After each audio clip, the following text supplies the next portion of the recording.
Mindhunter dans la tête d'un profileur, un livre de John Douglas et de Mark Olshaker. Au fil de ses 25 ans au FBI, l'agent spécial John Douglas est devenu une légende vivante, considéré comme le premier profiler des serial killers.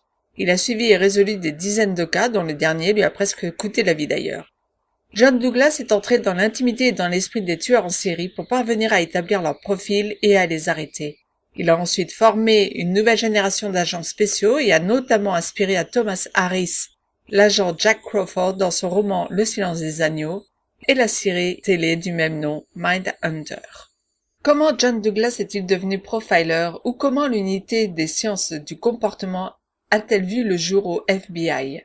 Complet, ce livre commence par une brève introduction à cette unité des sciences du comportement en question, avant de bifurquer sur la vie de John Douglas, et notamment en racontant sa vie avant son entrée au FBI. Comment un jeune garçon pas très attentif à l'école, un brin délinquant à l'adolescence, a complètement changé de route en intégrant dans un premier temps l'armée et en suivant des cours du soir en psychologie par la suite, tout en s'occupant des sports au sein de l'armée.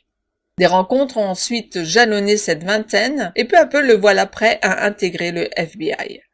Tout ce cheminement de vie couvre la première partie du livre que certains ne trouveront peut-être pas très intéressant.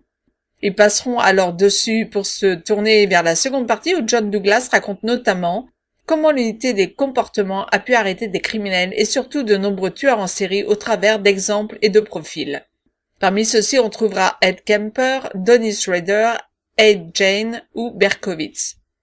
Tous, bien sûr, n'ont pas été appréhendés par le FBI et par John Douglas, mais il explique à travers ces exemples comment s'établit un profil de recherche, quels sont les éléments pouvant se montrer parlants sur le comportement du tueur et qui vont permettre de définir les traits de l'assassin, sa signature, son comportement.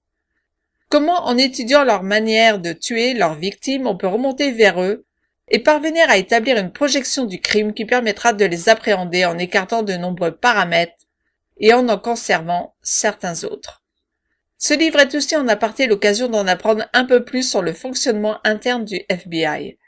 Simple d'accès, bourré d'exemples, parfois complets, parfois succincts, ce livre est un préambule au suivant, Agent spécial du FBI, enquête sur les tueurs en série, qui vient le compléter.